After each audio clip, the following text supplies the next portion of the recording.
Once again खुदावंद के बाबरकत नाम में आप सबकी सलामती हो और आप सबको यहाँ पर फिर वेलकम कलवी चैपल नॉर्बी में।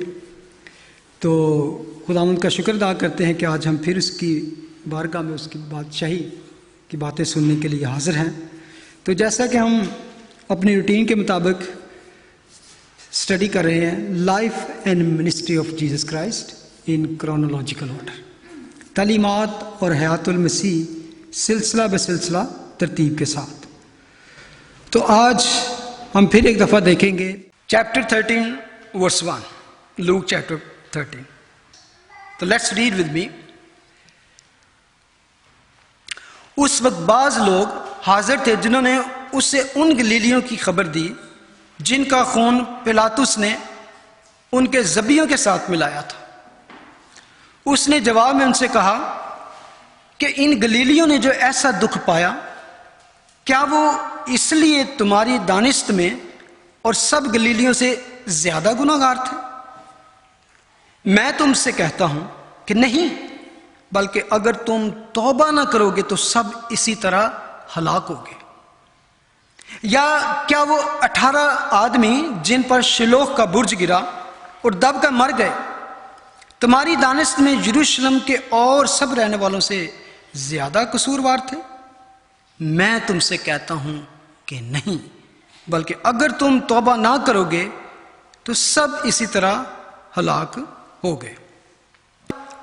थोड़ा से पीछे जाएं तो ट्विन टावर्स का देखें, एक बहुत बड़ी ट्रेजेडी थी फ्रांस में। रिसेंटली आप देखें थिएटर में lots of people killed. Japan में वो सुनामी, वो ऐसे लगता ही नहीं है कि वो हकीकत बात है। अगर देखी हो, लगता है किसी हॉलीवुड की फिल्म का सीन हम देख रहे हैं। किस तरह मैसिव तौर पर बर्बादी देखते हम।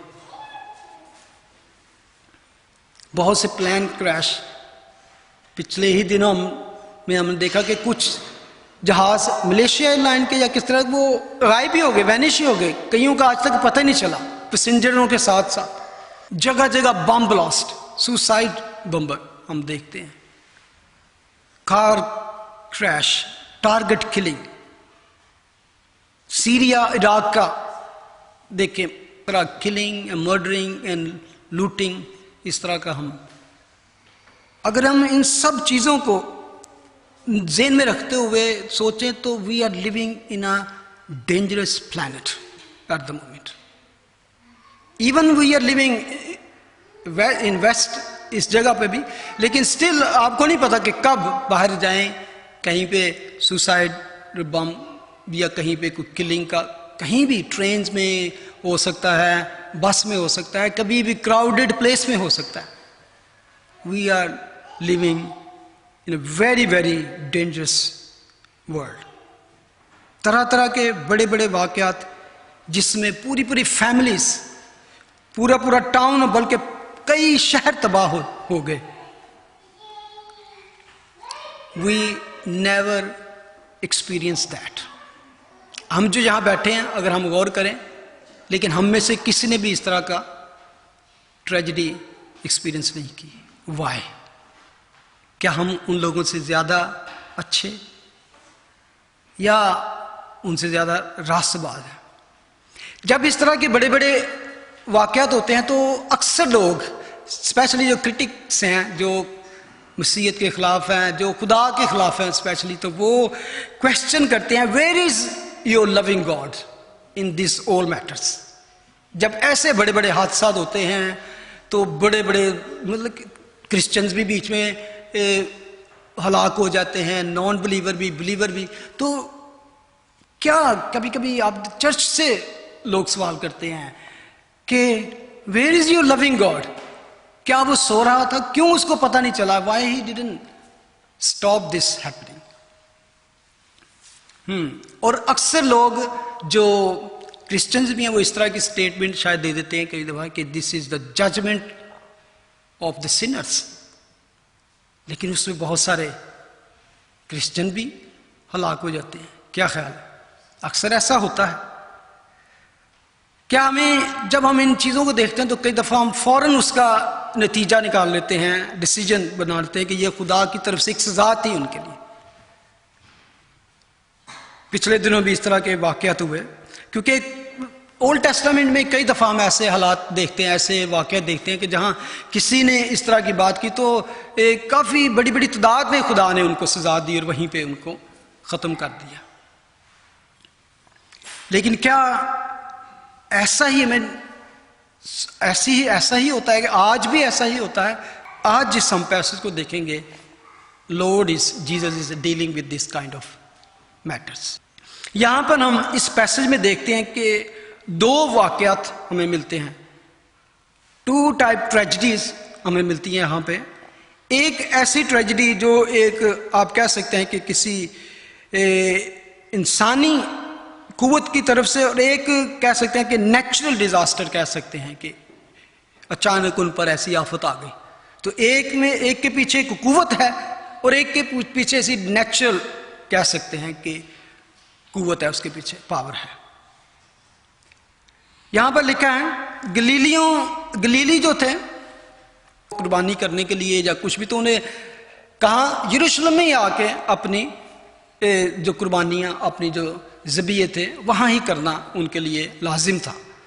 तो एक ऐसा वाक़या जिसके बारे में बहुत ज़्यादा हमारे पास इंफॉर्मेशन नहीं है, लेकिन इसमें ऐसा है कि किसी पास ओवर पे, किसी ऐसे मौके पर जबकि बहुत से गलीली जो लोग थे वो हैकल में आकर वहाँ पर यरूशलेम में कुर्बानी और ज़बीये पेश कर रहे थे, उसी दौरान जो उस वक़्त वहाँ पर गवर्नर पिलातुस था, शायद ऐसा वाक़या कोई हुआ जिसकी तलाश में था। जो गलीली लोग थे वो उसके बारे में है कि वो हॉट हेडेड थे, वो ज़्यादा इस बगावत में शामिल होते थे रोमन्स के ख़िलाफ़। तो शायद तो उसने ये मौका अच्छा पाया और अपने सिपाहियों को भेजकर उसी दौरान जबकि वो उन जानवरों को ज़बह कर रहे थे उनको भी ज़बह कर दिया गया, तो उनका खून उनके कुर्बानियों के साथ ही मिला दिया गया। इस वाक़े को कोई यीशु को खबर दी जाती है। अब यहूदियों की जो थियोलॉजी या उसकी सोच थी कि शायद जिनकी इस तरह की मौत होती है या इस तरह, तो कोई ना कोई इनकी ज़िंदगी में ऐसा बड़ा गुनाह होगा जो इनको ऐसी सज़ा मिली, क्योंकि ओल्ड टेस्टामेंट को वो हमेशा सामने रखते थे। लेकिन जब यीशु को ये बताया जाता है, खुदावंद को ये बताया जाता है, तो उन्होंने यहाँ पे अगर गौर करें तो इस पूरे पैसेज में जो 5 वर्सेस पढ़ी हैं, खुदावंद यीशु मसीह ने कोई ख़ास इस चीज़ की जवाब नहीं दिया, बल्कि एक स्टेटमेंट है उनकी तरफ से। खुदावंद खुद कहते हैं कि क्या गलीलियों ने जो ऐसा दुख पाया, क्या तुम्हारी दानिश में वो सब दूसरे गलीलियों से ज़्यादा गुनाहगार थे?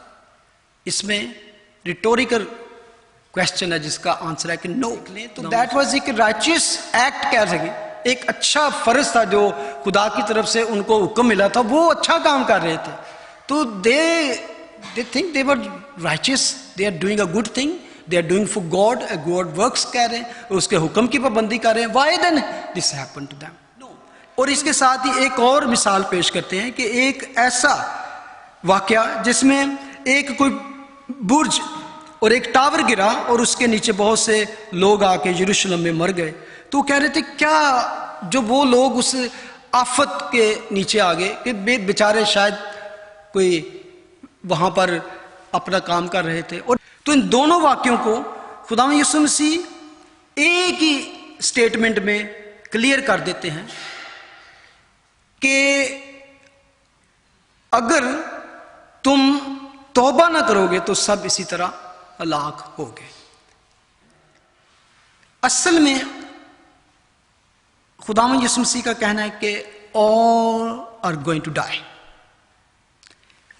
राइचियस भी और अनराइचियस भी, they both are going to die. लेकिन मसला ये नहीं है कि वो कैसे मरे, मसला ये है कि वो मर के कहां गए। What is the destination after that? यहां पर यह बात है कि यह क्लियर है कि किसी की भी मौत कभी भी किसी हालत में भी हो सकती है। कभी ना सोचें कि एक राइचियस आदमी की मौत एक्सीडेंट से नहीं हो सकती, प्लेन क्रैश होगा तो उसमें क्रिश्चियन कोई ना होगा। ये सारे हादसों को अगर आप जितने भी डिजास्टर हुए हैं उनको स्टडी करें तो there are lot of Christian, born again Christian, believer, they died with them as well. तो खुदावंद यीशु मसीह असल में हमें ये सिखाना चाहते हैं कि व्हाट इज इंपॉर्टेंट। इस जिंदगी में सबसे इंपॉर्टेंट चीज है कि how you are going to end, उसका डिसीजन आज की जिंदगी में है। आर यू सेव्ड, आप रिपेंट कर चुके हैं, आप यीशु के खून से धुल चुके हैं, आपने जात पा चुके हैं। इसी को कंटिन्यू रखते हुए इसको तो खुदावंद यीशु मसीह उनके सामने एक तमसील रखते हैं। वर्स 6 में लिखा है, फिर उसने ये तमसील कही कि किसी ने अपने पाकिस्तान में एक अंजीर का दरख्त लगाया, वो उसमें फल ढूंढने आया और ना पाया। इस पर उसने बागबान से कहा कि देख 3 बरस से मैं इस अंजीर के दरख्त में फल ढूंढने आता हूं और नहीं पाता, इसे काट डाल, ये जमीन को भी क्यों रोके रहे। उसने जवाब में उससे कहा, ए खुदावन, इस साल तो और भी इसे रहने दे ताकि मैं इसके गिर्द थाला खोदूं और खाद डालूं, अगर आगे को फला तो खैर, नहीं तो इसके बाद काट डालना। ये एक ऐसी तमसील है जिसको हम बेफल दरख्त की तमसील भी कहते हैं। यहां पे 3-4 चीजें अगर देखें आप, इसकी सिंपल जो तशरीह की गई है वो है, जो पाकिस्तान है वो है दुनिया, और पाकिस्तान का मालिक कौन है, दुनिया का मालिक कौन है, खुदा खुद है। तो उस पाकिस्तान में उसने एक अंजीर का दरख्त लाया, that is the nation of Israel. हमेशा अंजीर का दरख्त इसराइल कौम को कहा गया बाइबल में। आज भी देखें उनकी जो नेशनल उनका मोनो है तो वो अंजीर के जो लीव्स होते हैं वो है उनका। जहाँ भी अंजीर के दरख्त की मिसाल या तमसीली तौर पे पेश किया गया, वहाँ पे हमेशा इसराइल कौम को पेश किया गया। खुदावंद ने कहा, जब अंजीर के दरख्त को तुम फलता देखो तो समझ लेना कि वो वक्त नज़दीक है। अंजीर का दरख्त में, क्योंकि इसराइल कौम 2000 साल तक दुनिया में तितर बितर होगी, और जब वो वापस अपने वतन में आई तो अंजीर का दरख्त फलना फूलना शुरू हुआ। No they are fruitful and grown. ठीक है, तो उसका बागबान जिसको कहा गया, that is the Lord Jesus Christ. कि खुदावंद यीशु मसीह की कितने साल की यहाँ पे मिनिस्ट्री थी, 3 साल की ज़मीनी खिदमत थी। तो 3 साल खुदावंद यीशु मसीह उस पूरे लैंड में खुदा की बादशाही की मुनादी करते रहे, उस कौम को ये सारा कुछ बताते रहे कि I am the Messiah, repent repent repent, तौबा करो क्योंकि खुदा की बादशाही तुम्हारे पास आ पहुंची।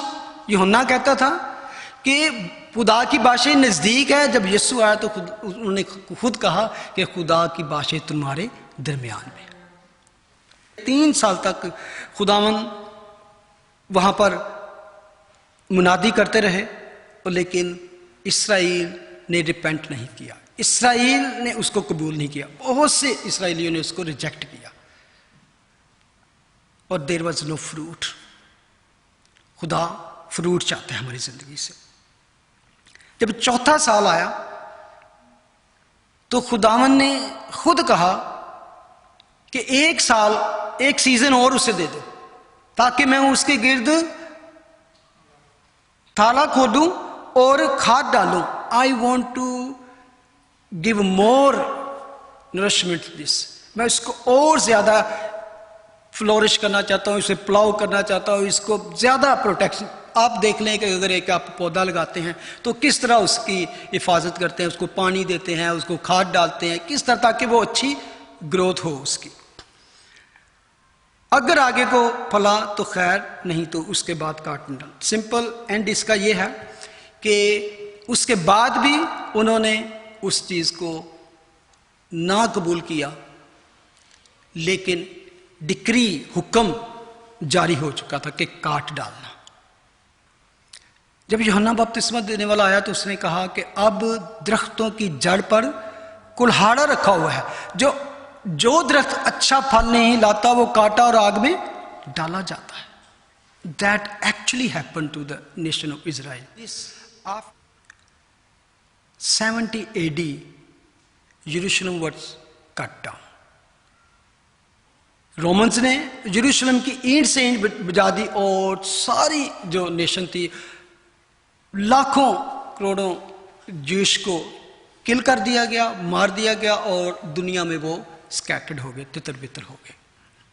अब ये एक एक्चुअली आप एक नेशन पर ही हैं, लेकिन now it's talking to individual, everyone.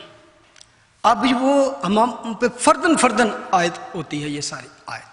It's not only कि इसराइल की कौम के साथ ये वाक़या हुआ, हर उस ईमानदार को जो यीशु मसीह पर ईमान रखता है उस पर ये आयत और ये वर्स और ये पैसेज उस पर भी लागू होता है.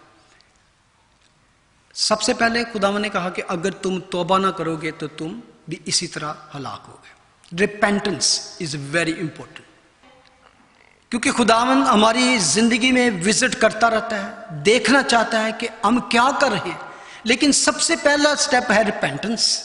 रिपेंटेंस ही हमारी जिंदगी में उसको फ्रूटफुल बनाती है. अगर हमारी जिंदगी में रिपेंटेंस नहीं है तो then how can we bear fruit.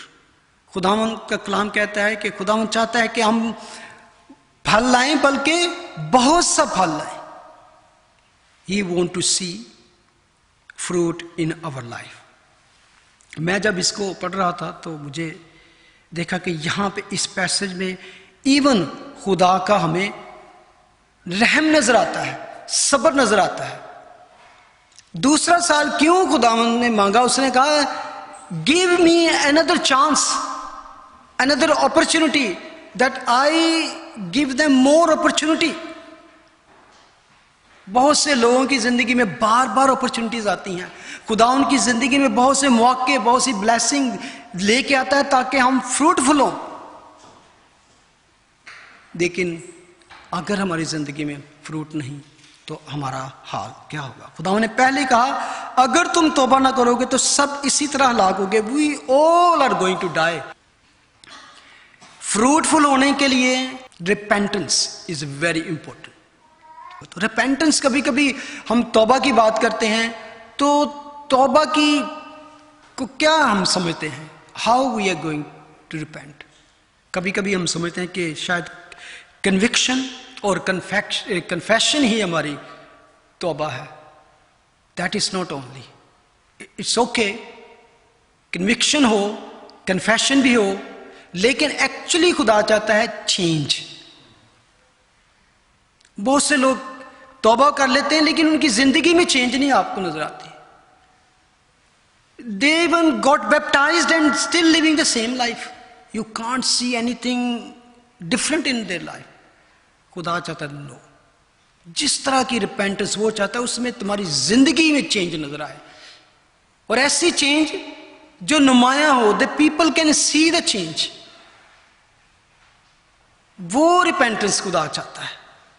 और रिपेंटेंस सल्वेशन के लिए डिमांड ही है खुदा की रिपेंटेंस, क्योंकि सिन नीड रिपेंटेंस. गुनाहगार को तौबा की जरूरत है. जागने के लिए, अवेकनिंग के लिए वी नीड रिपेंटेंस.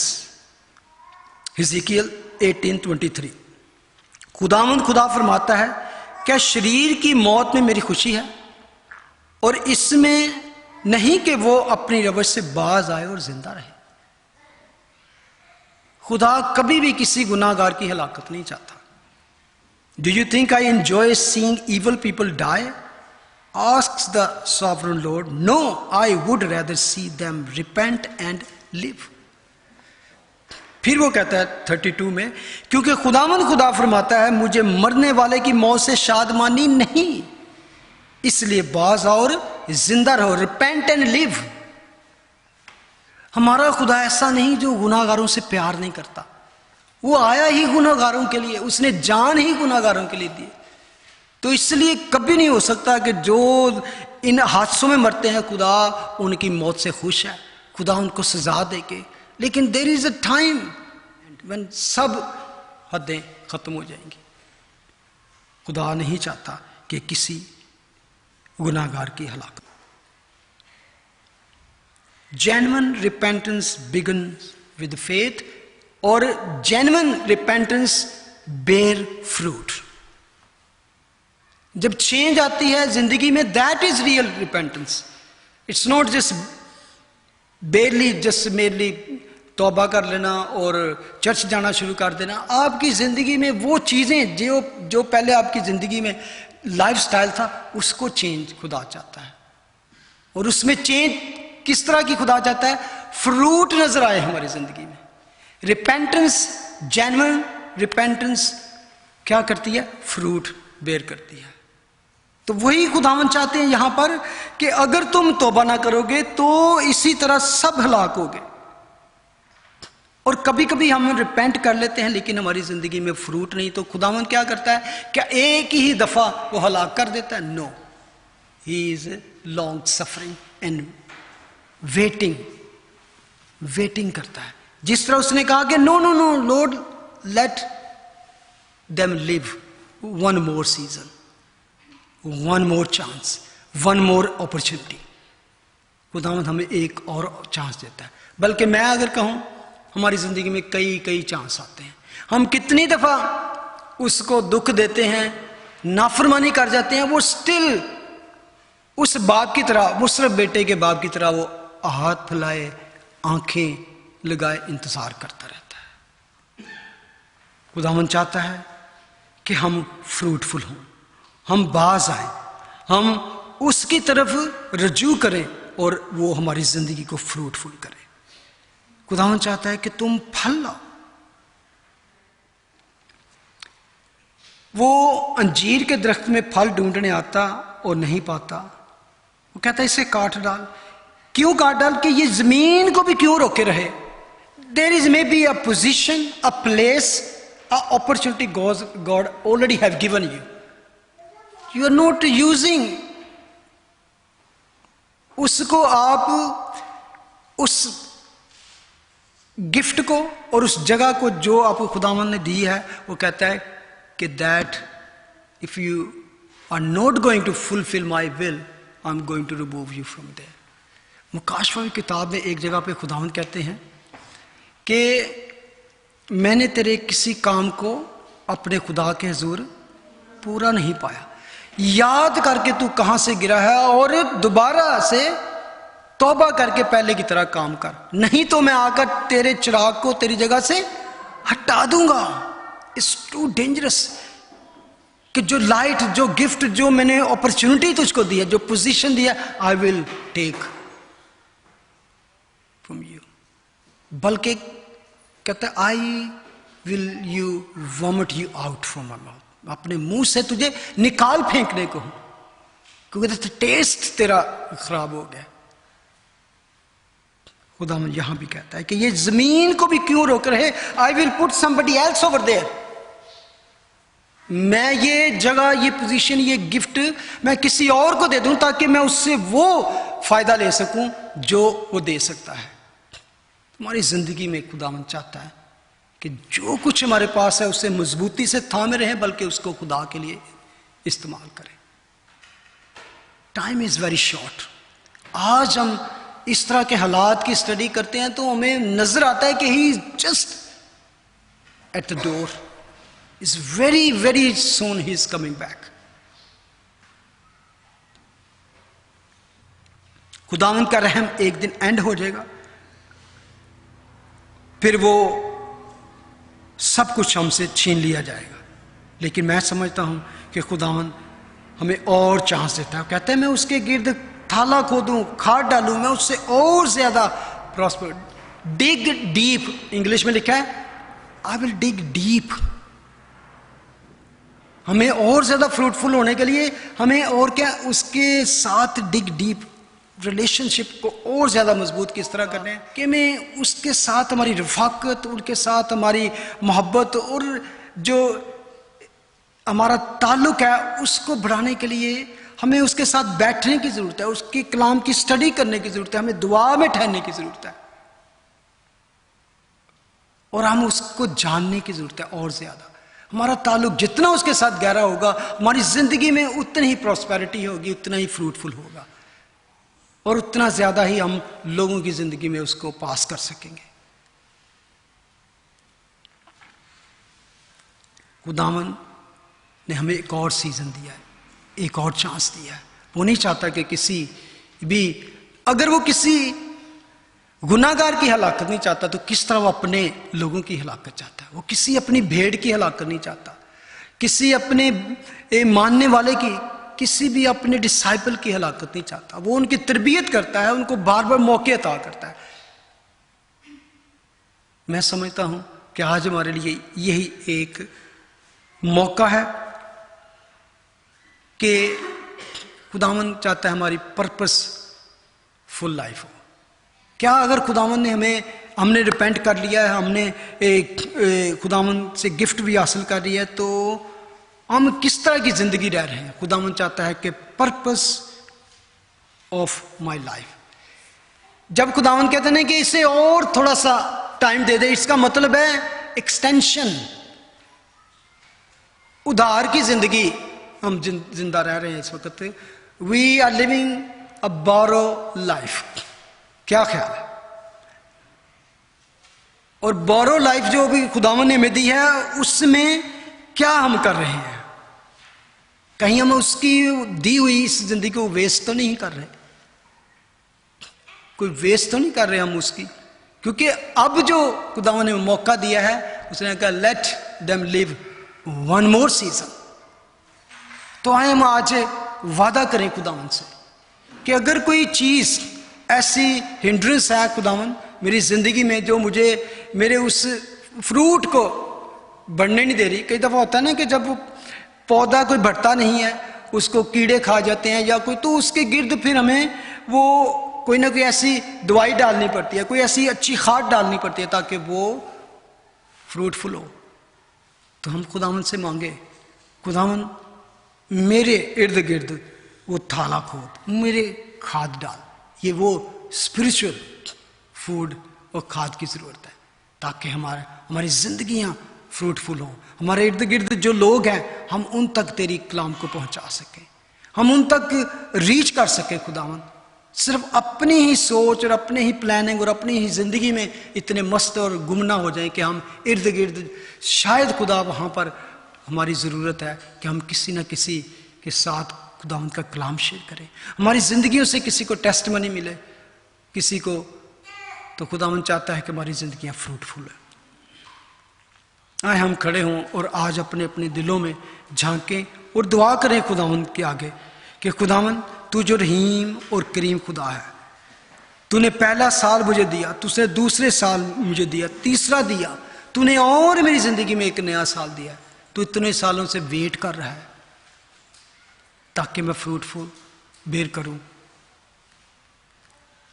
कि खुदावन किसी को काटना नहीं चाहता, जैसे इस्राएल कौम जिसने उसको रद्द कर दिया, उसको माना नहीं, उनको वो सज़ा मिली और 70 AD में रोमन्स ने उस सारे मुल्क को तबाह बर्बाद कर दिया। आए हम अपने दिलों को खुदावंद के सामने खोलें। हम बेशक तौबा कर चुके हैं, मैं भी तौबा कर चुका, आपने भी तौबा किया है खुदावंद के, और खुदावंद मेहरबान है, जो सच्चे दिल से जिसने तौबा की है उसको उसने माफ कर दिया है। लेकिन इसके बावजूद वो यहां तक एंड नहीं करना चाहता। वो चाहता है कि हमारी रिपेंटेंस लाइफ में, हमारी तौबाशुदा जिंदगी में चेंज हो, फ्रूटफुल हो, हमारी जिंदगियों से दूसरों को क्या असर हो रहा है, जहां हम रह रहे हैं, जो हमारी फैमिली है, जो हमारे इर्द गिर्द हमारे दोस्त हैं, हमारी कंपनी जहां पर है, हम जहां पे काम करते हैं, हम जिन लोगों के साथ हमारा उठना बैठना बोलचाल है, जहां पर हम स्टडी के लिए जाते हैं, उन फ्रेंड्स में क्योंकि किसी भी वक्त हलाकत किसी को भी आ दबोचेगी, लेकिन क्या हमारा एंड जो होगा वो खुदावंद की गोद में होगा? क्या खुदावंद के आगे हम कह सकेंगे, यस लॉर्ड, मैंने तेरे इस कलाम को दूसरों तक पहुंचाने का सबब बना, मैंने मौके को जाया नहीं किया, मैंने तेरी इस तौबा को, तेरी इस हमेशा की जिंदगी को जो तूने में दी, मैंने उसको वेस्ट नहीं किया। अपने होंठों को खोलें और खुदावंद के आगे दुआ करें, Lord I ask your mercy and grace. खुदावंद मैं तेरा शुक्र करता हूं तेरे सब्र के लिए, क्योंकि तू सब्र करके ठहरा रहता है। खुदावंद तू चाहता है कि हम होश में आए, एक इस एक्सटेंशन ऑफ माई लाइफ जो तूने मुझे बोरो कर दिया, जो तूने मुझे दे दिया खुदावंद, ताकि मैं फ्रूटफुल हो जाऊं, फल लाऊं खुदावंद, और तेरी नेमतों को खुदावंद जो तूने मुझे दी हैं उनसे खुदावंद दूसरों तक पहुंच सकूं। जो तोड़े तूने मुझे दिए हैं खुदावंद को, उसको मैं यूज कर सकूं खुदावंद। मैं अपने बहन भाइयों के लिए, तेरे लोगों के लिए, लॉस्ट लोगों के लिए बरकत का बायस बनूं खुदावंद, तेरे पास लाने का सबब बनूं खुदावंद, क्योंकि बहुत से लोग जो हमारे इर्द गिर्द हैं वो तुझसे नावाकिफ है खुदावंद। दे आर जस्ट डाइंग, ये मौत की तरफ उनका सफर है खुदावंद। They are travelling to death, to hell. मुझे बख्श, मुझे हिम्मत दे, मुझे अनॉइंटिंग दे, ताकि मैं उन मरने वालों को जो जहन्नम की तरफ जा रहे हैं खुदावंद और नहीं जानते, किसी ना किसी को खुदावंद अपनी जिंदगी की गवाही से तेरे पास लाने का सबब बन सकूं। मुझे हिकमत और दनाई से भर खुदावंद, मेरी जिंदगी में तू गहरा काम कर, मेरे इर्द गिर्द तू अपनी बाड़ लगा खुदावंद, ताकि मैं दुनिया की अट्रैक्शन से उस तरफ ना खिंचा चला जाऊं।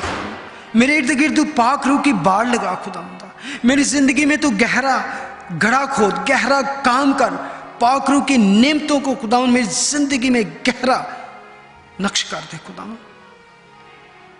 मुझे अपने में ले चल खुदावंद, मुझे जान, मुझे पहचान, मुझे अपनी राह में ले चल, और देख मुझ में कोई बुरी रविश तो नहीं, उसको निकाल बाहर कर।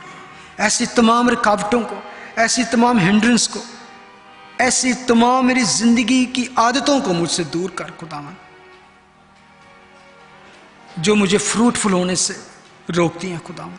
ऐसे तमाम मुज़र असरात को, ऐसे कीड़े मकोड़ों को, ऐसी गंदी आदतों को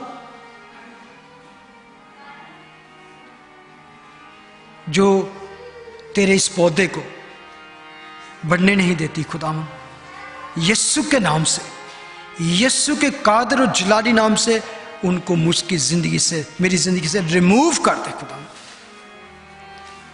अपने कलाम की खाद डाल खुदावंद। I want to grow in you Lord.